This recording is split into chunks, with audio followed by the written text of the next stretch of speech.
భారత్ పాక్ల మధ్య మళ్ళీ కాల్పులు ప్రారంభమయ్యాయి. ఈ వీడియో చేసే సమయానికి ఈ వార్తలు నాకు వినవస్తున్నాయి. ఉదంపూరు, జమ్మూ కాశ్మీరు, గుజరాత్, రాజస్థాన్ ఈ ప్రాంతాల్లో మళ్ళీ సరిహద్దు వెంబడి కాల్పులు జరుపుతున్నారు.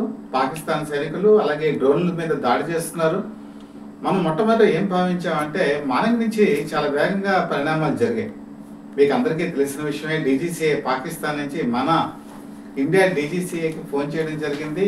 ఒక విధంగా కాలబేరానికి వచ్చారు. వాళ్ళు ఏంటంటే ఈ కాలబేరం అని కాకుండా మన కాల్పుల విరమణ అని ఒక ఉందాయన పదం వాళ్ళ పరువు కాపాడటానికి ఉపయోగించమని కోరారు. మనం అలాగే వాళ్ళ మాట నమ్మాం. ఎందుకంటే మధ్యన మీడియేషన్ చేసింది అమెరికా.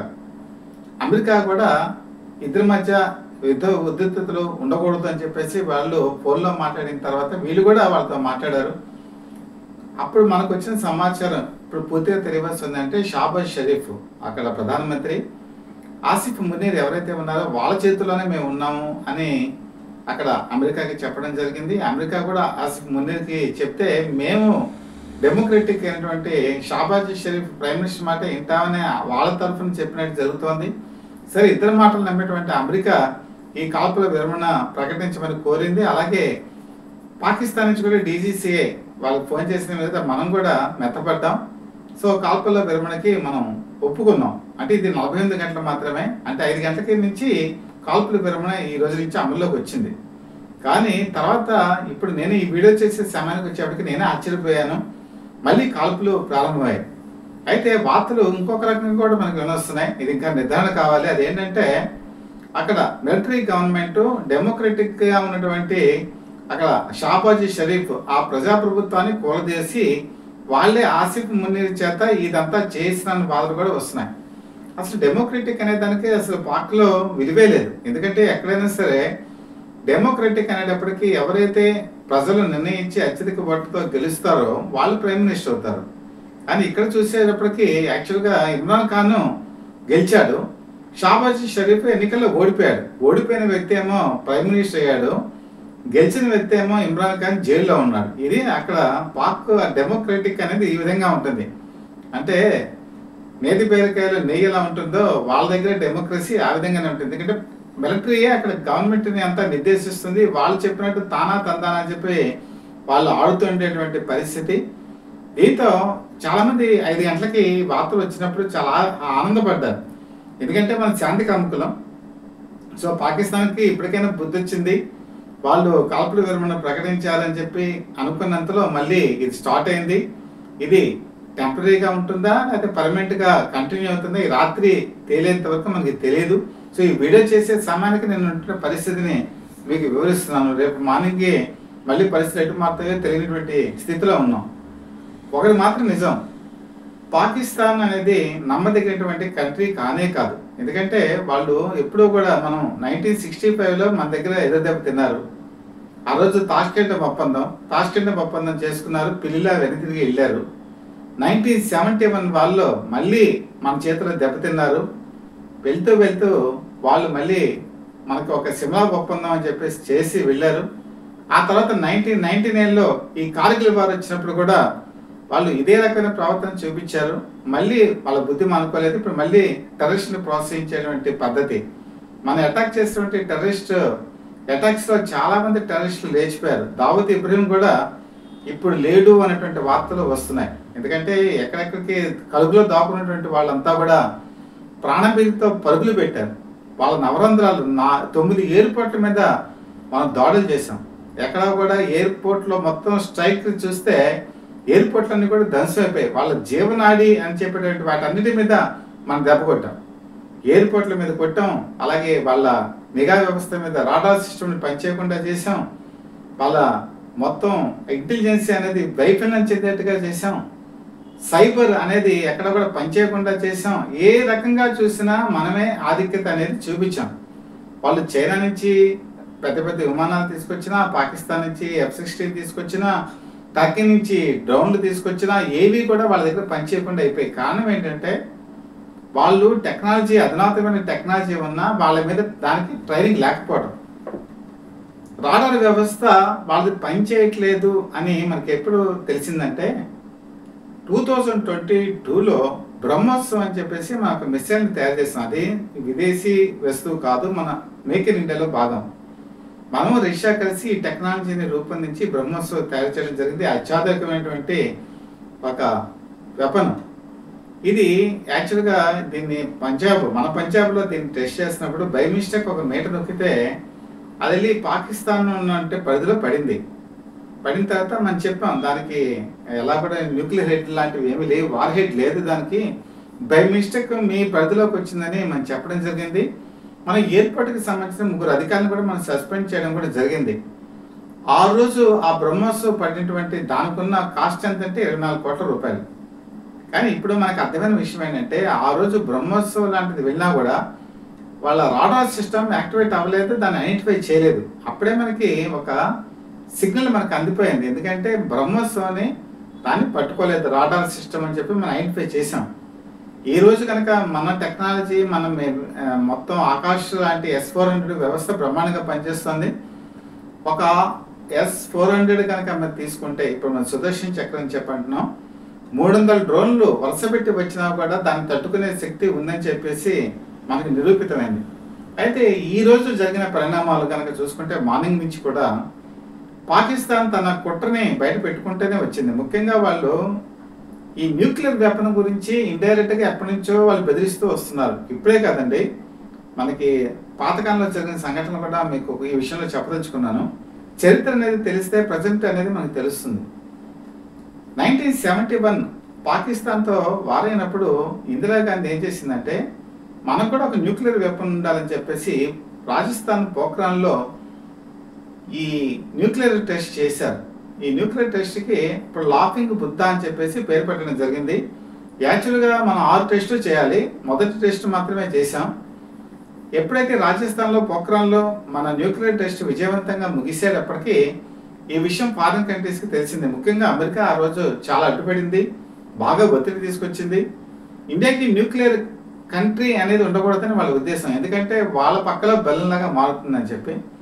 అగ్రదేశాలు ఏవి మనకు సహకరించకపోవడంతో ఆ రోజు ప్రధానమంత్రిగా ఉంటే ఇందిరాగాంధీ ఆ రోజు అంతర్గత ఒత్తిళ్లు, బహిర్గత ఒత్తిళ్లు, తర్వాత అక్కడ రాజకీయంలో మార్పులు, ఇవన్నీ దీనివల్ల ఆవిడ మిగతా 5 టెస్టులు చేయలేకపోయారు. దాంతో ఇందిరాగాంధీ 1984లో మరణించిన తర్వాత రాజీవ్ గాంధీ వచ్చారు. రాజీవ్ గాంధీ తర్వాత ఇంకా చాలా గవర్నమెంట్లు మారాయి. ఎవరు కూడా మళ్ళీ దీని మీద దృష్టి పెట్టాల.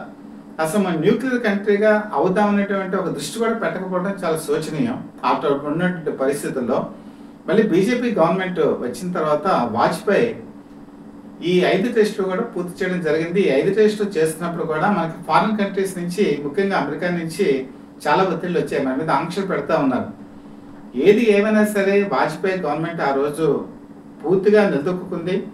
మనం స్వదేశీ పరిజ్ఞానంతో మనకి న్యూక్లియర్ నాలెడ్జ్ ఉండాలని చెప్పేసి 1998లో మనం మొట్టమొదటిసారి న్యూక్లియర్ వెపన్ మనం మేక్ ఇన్ ఇండియాలో భాగంగా తయారు చేసుకున్నాం. అప్పుడు మేక్ ఇన్ ఇండియా అన్న మాట లేదనుకోండి, మనం స్వదేశీ పరిజ్ఞానంతో మనం చేసుకున్నాం. ఎప్పుడైతే మనం ఈ న్యూక్లియర్ వచ్చిందో మనం ప్రపంచాన్నంతా కూడా చాటి చెప్పాం.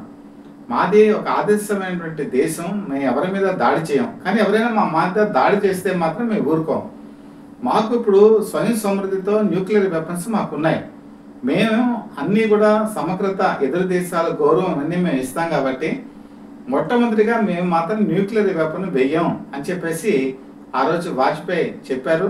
మిగతా కంట్రీస్ అన్ని కూడా మొట్టమొదటి ఆంక్షలు అని చెప్పినా కూడా తర్వాత మన జోలికి రానటువంటి పరిస్థితి. అయితే 1999లో కార్గిల్ వార్ జరిగినప్పుడు కార్గిల్ వల్ల మనం విజయం సాధించాం. కానీ పాకిస్తాన్ ఎప్పటికీ ఒక బుద్ధి ఉంది, అదేంటంటే ఓటమి తొందరగా ఒప్పుకోదు, ఎప్పుడు ఒక బెదిరింపు చేస్తూ ఉంటుంది. అప్పటికి న్యూక్లియర్ నాలెడ్జ్ దానికి కూడా వచ్చేసింది. అది కూడా చైనా నుంచి దొంగతనంగా దిగుమతి చేసుకున్న టెక్నాలజీతో వాళ్ళ సహకారంతో వాళ్ళు కూడా ఒక న్యూక్లియర్ వెపన్ తయారు చేసుకున్నారు. వాళ్ళు ఏమన్నారంటే అమెరికాకి ఫోన్ చేసి వాళ్ళు చెప్పారు, మేము వాళ్ళ మీద న్యూక్లియర్ వెపన్ యూజ్ చేస్తామని చెప్పి. దాంతో అమెరికా వాజ్పేయికి ఫోన్ చేసి అమెరికన్ గవర్నమెంట్ చెప్పిందనమాట, వాళ్ళు న్యూక్లియర్ వెపన్ యూజ్ చేసే ప్రమాదం ఉంది, మీరు యుద్ధం నుంచి కార్గిల్ నుంచి విరమించండి అని చెప్పారు. అప్పుడు వాజ్పేయి ఏం చెప్పారంటే, వాళ్ళు కనుక ఒక న్యూక్లియర్ వెపన్ కనుక వేస్తే మన భారతదేశంలో ఒక 25% అనేది దెబ్బతినొచ్చాము, కానీ మేము కనుక వేస్తే ప్రపంచ పటంలో పాకిస్తాన్ అనేది ఉండదు అని చెప్పి ఆ రోజు ప్రధానమంత్రిగా ఉన్నట్టు వాజ్పేయి చాలా స్థిరంగా అమెరికన్ గవర్నమెంట్కి చెప్పారు. చెప్పేటప్పటికి తోక ముడిచినటువంటి పాకిస్తాన్ వెనతిరిగింది. ఆ రోజు యుద్ధంలో మనమే గెలిచాం. ఇవన్నీ మీకు అన్నీ తెలిసిన విషయాలు. అంటే మన చేతిలో అనేక సార్లు ఓడిపోయినప్పటికీ కూడా వాళ్ళు ఎప్పుడూ కూడా బుద్ధి మార్చుకోవాలా. మళ్ళీ దాడులు చేయడం అనేది వాళ్ళకి ఒక సాంప్రదాయం కింద మారిపోయింది. అలాగని మనం ఎన్నిసార్లు సహనం వహించాం, మన మీద ఎన్నిసార్లు టెర్రరిస్ట్ అటాక్స్ జరిగినా కూడా వాళ్ళకి బుద్ధి చెప్తూనే వచ్చాం, విజయం సాధిస్తూనే వచ్చాం. అలాగే ఈ రోజు కూడా మార్నింగ్ నుంచి కనుక చూసుకుంటే షబాజ్ షరీఫ్ ఈ న్యూక్లియర్ ఆటమిక్ సంబంధించి వాళ్ళతో ఒక మీటింగ్ పెట్టుకున్నాను, వార్తలు వచ్చాయి. చాలా మంది న్యూక్లియర్ వెపన్ పాకిస్తాన్ యూజ్ చేస్తుందా అనేటువంటి అనుమానాలు కూడా వచ్చాయి. అయితే ఈ సంగతి ఇండియా కూడా తెలిసింది. ఇండియాలో మనకి డిఫెన్స్ మినిస్టర్గా ఉన్న రాజ్నాథ్ సింగ్ ఒకనొక టైంలో ఈ రోజే చెప్పారు, వాళ్ళు కనుక ఇలాంటి ఆలోచన కనుక ఉంటే మేము మొట్టమొదటి యూజ్ చేయనటువంటి సిద్ధాంతం ఏం లేదు, అవసరమైతే మా దేశాన్ని కాపాడుకోవడానికి మేము ముందంజలో ఉంటామని చెప్పి ఇండైరెక్ట్గా ఆయన చెప్పేశారు. అవసరమైతే మేము ముందుగానే న్యూక్లియర్ వెపన్ వాడతామని ఒక సందేశాన్ని ఇండైరెక్ట్గా ఆయన చెప్పారు. దాంతో పాకిస్తాన్కి తీవ్రత అర్థమైంది. అలాగే అమెరికన్ గవర్నమెంట్ని ఎప్పటి నుంచో కూడా వేడుకుంటుంది, మేము యుద్ధంలో ఎలాగో నిలబడలేము, మాకు నిలబడి తక్కువగా ఉన్నాయి, మేము యుద్ధం చేయలేము, కాబట్టి మీరే కొంత కాంప్రమైజ్ చేయండి అని చెప్పేసి నిన్న రాత్రి నుంచి కూడా అమెరికన్ గవర్నమెంట్కి అది విజ్ఞాపన పంపిస్తూనే ఉంది. చివరికి అమెరికన్ గవర్నమెంట్ వచ్చి ఇదంతా చేసిన తర్వాత దీంట్లో కనుక చూసుకుంటే ఫ్రాన్స్ ఇన్వాల్వ్ అయింది, ఇజ్రాయెల్ ఇన్వాల్వ్ అయింది, అలాగే నార్త్ కొరియా కూడా ఇన్వాల్వ్ అయింది. వీళ్ళందరూ కూడా ఆ రోజు పరిష్కార మార్గం చూపించడంతో కాల్పుల పేర్కొన అయింది అని చెప్పి అనుకున్నాం. కానీ ఇప్పుడు నేను వీడియో చేసే సమయాన్ని చూసేటప్పటికి మళ్ళీ కవ్వింపు చర్యలు ప్రారంభమయ్యాయి. ఈ కవ్వింపు చర్యలు ఎంతవరకు వెళ్తాయి? ఇది ఈరోజు రాత్రి టెంపరీగా ముగిసిపోయి మళ్ళీ కాల్పుల విరమణ అనేది కొనసాగుతుందా, హై లెవెల్ మీటింగ్ అనేది జరుగుతుందా, లేకపోతే వాళ్ళు చేసినట్టు ఈ కాల్పుల విరమణ అనేది దాటి వాళ్ళు ముందుకు వచ్చారు కాబట్టి ఇదే కంటిన్యూ అవుతుందా, మళ్ళీ యుద్ధం కంటిన్యూ అవుతుందా అనేది రేపు జరగబోయే రాజకీయ పరిణామాల మీద ఆధారపడి ఉంటుంది.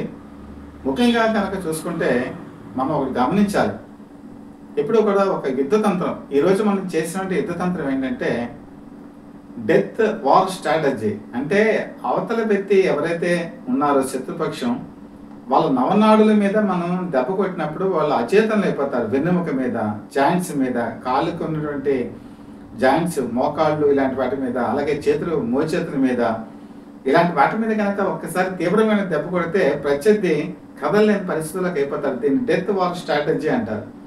దాన్ని మనం పాకిస్తాన్కి రుచి చూపించేసాం. ఒక పక్క నేను చెప్పాను కదా, ఎయిర్పోర్ట్లు అన్నీ కూడా ధ్వంసం అయిపోయాయి. తర్వాత వాళ్ళు ఎక్కడ కూడా రాడార్ సిస్టమ్ అనేది పనిచేయకుండా పోయింది. అసలు వచ్చేటువంటి మన వెపన్స్ని వాళ్ళు ఐడెంటిఫై చేసే పరిస్థితే లేదు. డ్రోన్లు గుర్తించలేకపోతున్నారు, అలాగే మిసైల్స్ని గుర్తించలేకపోతున్నారు, యుద్ధ విమానాలను గుర్తించలేని పరిస్థితికి వచ్చారు. వాళ్ళు ఏం జరుగుతుందో వాళ్ళే తెలియనటువంటి పరిస్థితి. వాళ్ళు ఏదైతే ఉపయోగిస్తున్నారో డ్రోన్లు, వాటన్నిటిని మనం సమర్థవంతంగా తిప్పికొట్టాం. టార్గెట్స్ రీచ్ కాలేక ఎక్కడెక్కడో పడుతున్నాయి వెళ్ళి. తర్వాత వాళ్ళు వార్ వెపన్స్ చాలా ఉపయోగించారు, డ్రోన్స్ ఉపయోగించారు, అలాగే F-16 ఉపయోగించారు, J-17 థండర్ ఉపయోగించారు. ఇలా రకరకాలుగా ఉపయోగించినా కూడా ఏది కూడా S-400 ముందు నిలబడలేకపోయాయి. దాంతో వాళ్ళు పదే వాటిని టెస్ట్ చేస్తూ వచ్చారు. కారణం ఏంటంటే ఇక్కడ మనం ఒక స్ట్రాటజీ కూడా మీకు చెప్పాలి. అదేంటంటే వుల్ఫ్ హంటింగ్ స్ట్రాటజీ అంటారు. ఈ వుల్ఫ్ హంటింగ్ స్ట్రాటజీ అంటే తోడేలు ఎలా వేటాడుతుంది అనేది మనం చూస్తే కనుక యుద్ధతంత్రం అనేది మనకు తెలుస్తుంది. అసలు పాకిస్తాన్ కూడా ఒక తోడేలు లాంటిదే. అసలు తోడేలు అంటే ఏంటి, అదే హంటింగ్ స్ట్రాటజీ ఎలా చేస్తుందంటే, జనగా ఈ సాధు జంతువులు ఏవైతే ఉంటాయి, ఈ లేళ్ళు, జింకలు ఇలాంటివి ఉంటాయి కదా, వాటిని టార్గెట్గా పెట్టుకుంటుంది ఈ తోడేలు. అదేం చేస్తుందంటే హంట్ చేసేదేమో ఒకటి, అంటే పరిగెత్తించేది ఒకటి, వేటాడేదేమో ఒకటి. ఈ హంట్ చేసేటువంటిది ఏం చేస్తుందంటే ఆ సాధు జంతువు వెనకాల పడుతుంది. అది పరిగెత్తు వెళ్ళిన తర్వాత ఒక టార్గెటెడ్ ప్లేసెస్లో ఇంకో తోడేలు ఉంటుంది, అది దాని మీద అటాక్ చేసేటువంటి తోడేలు అనమాట. అదేం చేస్తుందంటే అది అప్పటికి చాలా దూరం పరిగెత్తుంటుంది కాబట్టి అలసిపోయి ఉంటుంది. తర్వాత ఈ తోడేలను చూసి దాని కళ్ళలోకి చూసేటప్పటికి అది కూడా ఒక భయభ్రాంతికి గురవుతుంది. అది వెంటనే అవతల పక్కన వేటాడే తోడేలు ఏం చేస్తుందంటే దాని మీద పడి కాళ్ళ మీద ఫస్ట్ అటాక్ చేస్తుంది. అలాగే తర్వాత దాన్ని మెడ దగ్గర వేటాడుతుంది, అక్కడ గాయపరుస్తుంది తీవ్రంగా. ఎప్పుడైతే మెడ మీద గాయపరిచిందో, కాళ్ళ మీద గాయపరిచిందో అది పరిగెత్తలేదు. అప్పుడు ఆ 2 తోడేళ్ళు కూడా దాన్ని చంపుకొని తింటాయి. ఇది వుల్ఫ్ హంటింగ్ స్ట్రాటజీ అంటారు. ఇది మహాభారతం కాలం నుంచి కూడా ఈ స్ట్రాటజీ యుద్ధంలో ఉపయోగించేవాళ్ళు. యాక్చువల్‌గా మహాభారత యుద్ధం స్టార్ట్ అయినప్పుడు మొట్టమొదటి రోజే వాళ్ళు ఊహించింది ఏంటంటే, దుర్యోధనుడు ధర్మరాజుని పట్టుకుందామని ఒక ప్రయత్నం చేస్తాడు. చేసి ఆ రోజు అతిరథ మహారాజునైనటువంటి భీష్ముడికి చెప్తాడు, ఎట్టి పరిస్థితుల్లోనూ నన్ను ధర్మరాజుని బంధించి ఇవ్వాలని చెప్పి.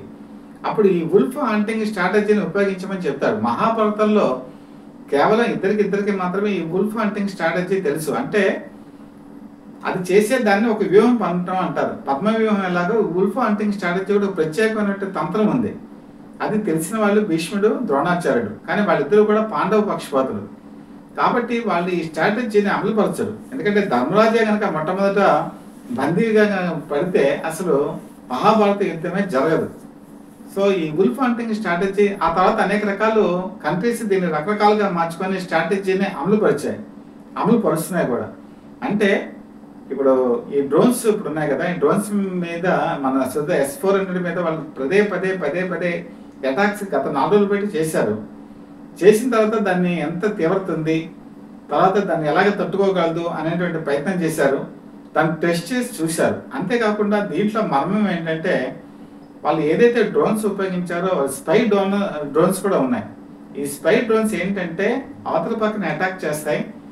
అవి టార్గెట్ రీచ్ అవ్వలేకపోయినా కూడా అవతల పక్కన ఉన్నటువంటి ఇమేజెస్ని మరి పొందుతారు. అంటే వాళ్ళ దగ్గర ఏమైనా ఎయిర్పోర్ట్స్లో కానీ ఏమైనా కొంచెం డిఫెన్స్ పరంగా అయినా అవకతవకలు ఉన్నాయా, లేదా అక్కడ ఫొటోస్ ఎలాగున్నాయి, అక్కడ పకడ్బందీ ఏర్పాట్లు ఎలాగున్నాయి, ఇవన్నీ కూడా ఈ డ్రోన్స్ తీసుకుంటాయి.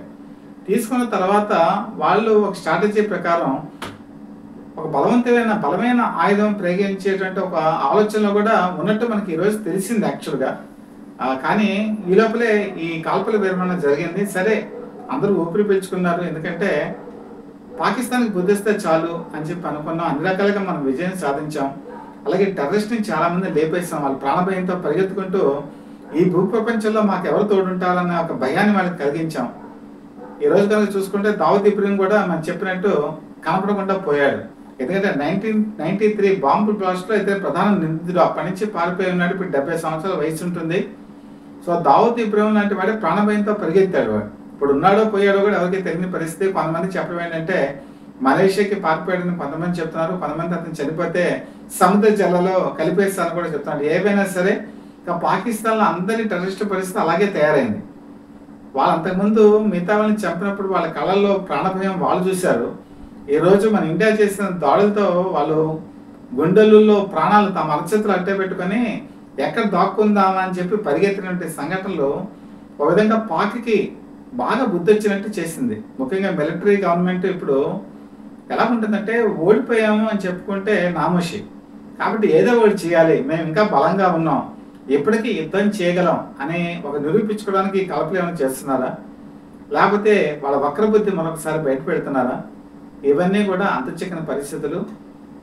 కాబట్టి ఒకటి మాత్రం వాస్తవం, భారత్ ఎప్పుడు కూడా దేనికైనా సంసిద్ధంగా ఉంటుంది. అటు శాంతికైనా రెడీగా ఉంటుంది, ఇటు యుద్ధానికైనా రెడీగా ఉంటుంది, అదే చర్చలకైనా రెడీగా ఉంటుంది, అవసరమైనప్పుడు పట్టుదలతో వ్యవహరిస్తుంది. ఈరోజు మనం భారతదేశంలో మనం 4th వచ్చేప్పటికీ మనం ఆర్థికంగా కూడా చాలా బలపడినటువంటి దేశం. ఇంకా మనం ఎదుగుతున్నాం. మన ముందు ఎన్ని కుప్పుగంతులు వేసినా, ఎవరు ఏ పనులు చేసినా కూడా వాళ్ళు మనకి విజయం మనకే ఉంటుంది. కానీ అవతల వాళ్ళు మాత్రం పరాజితులు అవ్వడం ఖాయం.